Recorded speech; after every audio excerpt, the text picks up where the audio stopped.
Alam niyo kung bakit ako lagi? Hindi dahil sa masaya ako. Hindi. Nakangiti ako dahil ito ang tanging sandata ng isang taong walang ibang magagawa kundi manood. Manood at maghintay. Ako si Mkaraig, estudyante, anak ng mayaman, at sa aming grupo, ako ang tinatawag nilang leader.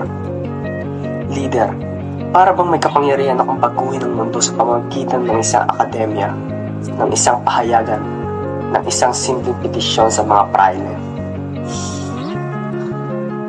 Nag-ipon kami ng pera, nagplano kami ng dula, isang dula para sa aming paaralan, para ipakita na kaya ng mga Pilipino ang sining, ang talino, ang dignidad. Para patunayan na hindi kami ang mga barbaro na kailangang patnubayan ng dayuhang kamay magpakailanman. Ngunit, ano ang nangyari? Ipinagbawal, pinigilan, sinabihan kaming hindi kaya ng inyong lahi, hindi pa handa ang inyong mga isip. Tayo raw ay dapat magturo muna ng pastila sa mga Pilipino bago makapag-aral ng Pilipino sa sariling wika. Katwiran daw iyon. Katwiran ng nagtatago sa likod ng cross at corona. At kami ay sumunod. Nanitulungan sa mga pinto ng kapangyarihan at nagmamakaawa ng pahintulot para sa isang munting pangarap. Ganyan ba talaga dapat ang kabataan? Nagmamakaawa ng karapatang mangarap?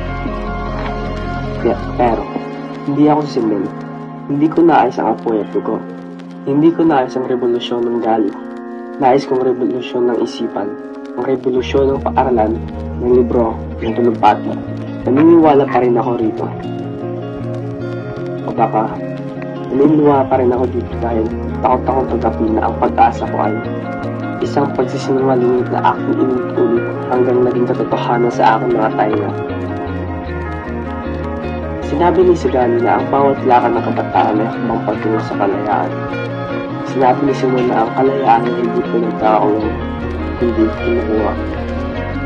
Pero, sino ang tama? Siguro, pareha sila at siguro ako. Akong laging nakangiti, laging nagtatakang maging maayos at mahinahon. Siguro, ako ang pinakamalungkot sa lahat dahil alam ko ang sagot. Ngunit patuloy pa rin ako nagtatanong.